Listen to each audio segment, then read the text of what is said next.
Kai Sotto from the Philippines. He's actually been playing in the Australian League, the NBL lately.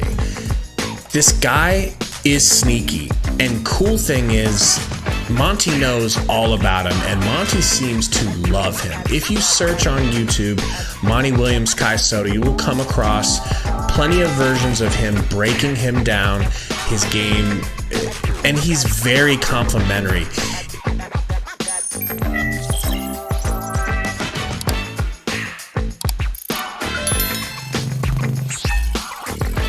He talks about Kai's ability to slip pick and rolls. He talks glowingly about his floater. He has a very nice floater game, especially for somebody that's tall. He talks about his ability to handle the ball and freeze the defense. I mean, he goes on and on. Suffice it to say, I haven't really seen him talk about DA this glowingly, and yet here he is making YouTube videos about Kai Sotto. Point being, we know about him, we've got to get him. There's an opportunity to get this 7'2" monster, this skilled freak. We can get him potentially, and I know this sounds crazy, without a second round pick. He might go undrafted. So let's talk about why he might go undrafted, because I can argue against it very well.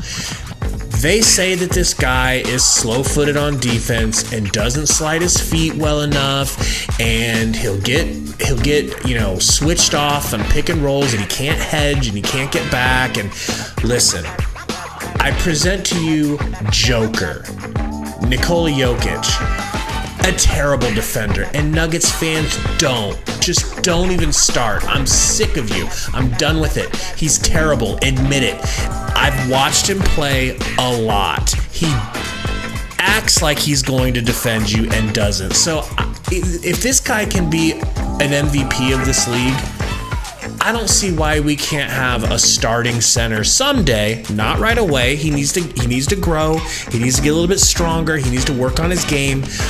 I don't see why he can't blossom into a starting center, and why you can't win with a center like that. If you look back the last 10 years, you'll see that JaVale McGee is the winningest center of titles in the last decade, because it doesn't matter in today's NBA what you're running at center. As long as you have somebody who can go get rebounds and protect the rim, that's really what it boils down to. This guy is much more than that. Kai Sotto reminds me of the way that Monty wanted Sticks to play. He wanted Sticks to play like an athletic Dario, which means a high IQ passer for his .5 system. That is Kai Sotto, only at 7'2", with, in my opinion, what looks to be a better jumper than Dario. He shot 38.5% from three this last season. And did I mention he's 7'2"? Look, there's a lot to like about him, but I get the qualms. All I'm saying is Joker's a terrible defender too. And it's always going to come back to that. So I just don't understand how this guy swatting all these shots in the pros against grown men, not children, I don't see a worse defender than Joker. So spare me. I'm just done with it. So another thing that I really like about Kai, his touch around the rim is fantastic. Hook shots, floaters, he's got a decent Euro, but really his floater game is freaking fantastic. He's got this crossover that he does about hip high. It feels like he's not going to be scared to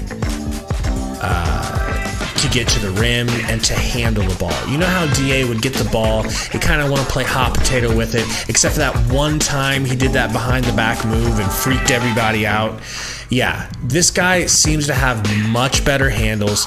He seems much more on like a Sabonis level playmaker, and he's also left-handed, and he can shoot.